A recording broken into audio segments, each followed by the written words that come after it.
এবার আইপিএল 2025-এ জয়ে ফিরল defending champion Kolkata night Riders.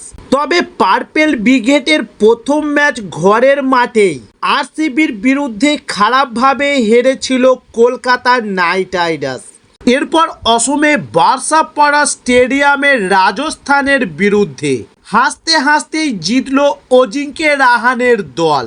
লক্ষ্যমাত্রা কম থাকলেও কোনো তাড়াহুড়ো না করে ধীরে সুস্থে রান তুলল এদিন কেকেআর। তবে 97 রানে অপরাজিত থাকলেন এদিন কুইন্টন ডি কক। তবে কেকেআর টসে জিতে প্রথমে ফিল্ডিংয়ের সিদ্ধান্ত নিয়েছিলেন অধিনায়ক অজিঙ্ক্য রাহানে।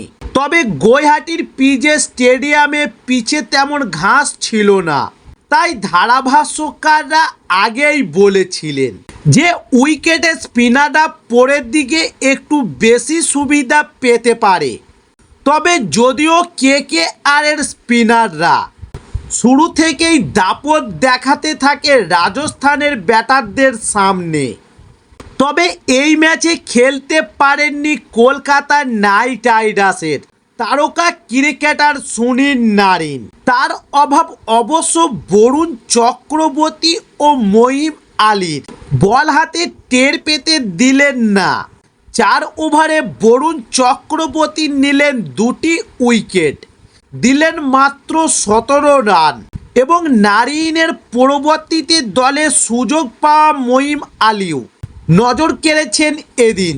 তিনিও নিলেন জোড়া উইকেট, 4 ওভারে দিলেন 23 রান এবং পেস বিভাগের ভৈরব আরোগ্য 33 রান দিয়ে 2টি উইকেট তুলে নেয় এদিন।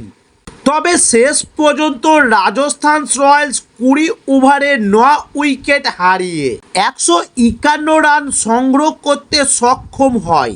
এরপর কলকাতা নাইট রাইডার্স জবাবে ব্যাট করতে নেমে অবশ্য সহজ ম্যাচ নিজেরাই কঠিন করে দিয়েছিল, কারণ ওপেনে অধিনায়ক অজিঙ্ক্য রাহানে এলেন না। ওপেন করতে পাঠানো হলো নারিনের পরিবর্তে মঈন আলীকে, যিনি সাধারণত ওপেন করেন না, এমনকি ফ্র্যাঞ্চাইজি লিগেও আসেন না ওপেন করতে। তিনি ব্যাট হাতে চূড়ান্ত ব্যর্থ হলেন এদিন, করলেন 12 বলে মাত্র 5 রান। তবে কুইন্টন ডি কক অবশ্য টিকে যাওয়ায় তিনি দলকে জয়ের দিকে টেনে নিয়ে গিয়েছেন এদিন।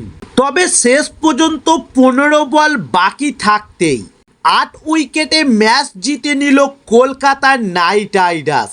61 বলে 97 রানের ইনিংস খেলে অপরাজিত থাকলেন কুইন্টন ডি কক। মারলেন 6টি 6 এবং 8টা 4। তবে জোবরা আচারকে 6 মেরে নাইট রাইডার্সকে একেবারে প্রথম জয়ের স্বাদ এনে দেন এদিন কুইন্টন ডি কক। জোবরা আচার অবশ্য শেষ ওভারে 2টি ওয়াইড বল করলেন, যার ফলে ডি ককের 17 রানের সুযোগ হাতছাড়া হলো এবং অঙ্কুশ রঘুবংশী করলেন 17 বলে 22 রান। আর এর পরের ম্যাচ মুম্বাই ইন্ডিয়ান্সের বিরুদ্ধে।